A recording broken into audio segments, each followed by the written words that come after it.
Weekly Wheaties 2320, cord cutting, Microsoft, Ford, and Nestflix. The cord cutting wars are heating up. A few years ago, I made a blog post about joining the cord cutters revolution. I believe even though it may be a bit outdated on pricing and availability, most of it still rings true. Having cut the cord myself for a few years now, we've also jumped around to multiple services that meet our needs and provide the shows and movies we want to watch. We've also made the decision to sacrifice the immediate satisfaction of watching shows the night of airing in order to save money. For example, our typical cable bill may have been between $120 to $200. And now our total bill for non-live streaming services we have is less than $50 and changes month to month. Most things can be watched within the next day or week. However, you still have to be careful while browsing social media as to not find out who the next American Idol is until you watch the replay. On the other hand, there are live streaming services that are a bit more expensive, although still cheaper than a typical cable bill, that provide many more viewing opportunities. Over the last couple of years in talking with friends and family, I still hear how many are still seeing around the same price month to month when they stack multiple subscriptions. I want to remind you that since we now live in this subscription world, you can cancel and resubscribe month over month, including the live streaming services. If you subscribe via Apple subscriptions, canceling couldn't be easier. And you can do it the minute after you subscribe. If you subscribe directly with the site, paywithprivacy.com, and then use PayPal for extra security. An example of this would be having live services for football in the fall and canceling sometime in January or February. As subscription services gain and lose subscribers, many have started teaming up or combining services as their contracts allow. We've seen this with Disney, ABC, and ESPN. We've seen it more recently with HBO and Discovery. At the end of the month, we'll now see a new team with Paramount and Showtime. Although I don't suggest it, there is even a new subscription from a company called Telly, who teamed up with Pluto TV, offering a free 50-inch TV. Yes, you heard that right. A free 50-inch TV.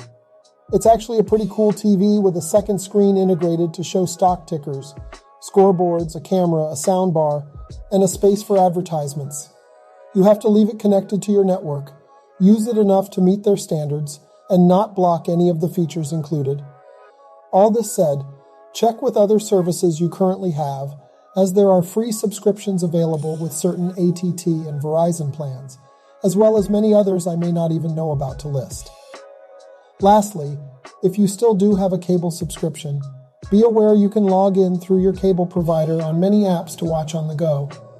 I'm not completely against a cable subscription for some, but cord cutting offers many more benefits, especially if you travel or watch on multiple devices.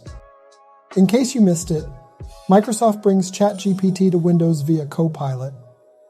As Microsoft releases updates to Windows 11, a new feature called Copilot will make its way over from their Microsoft 365 subscription.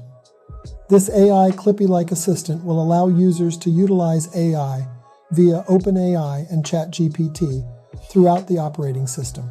It will work on multiple desktop applications too, including Microsoft Edge and the Office suite.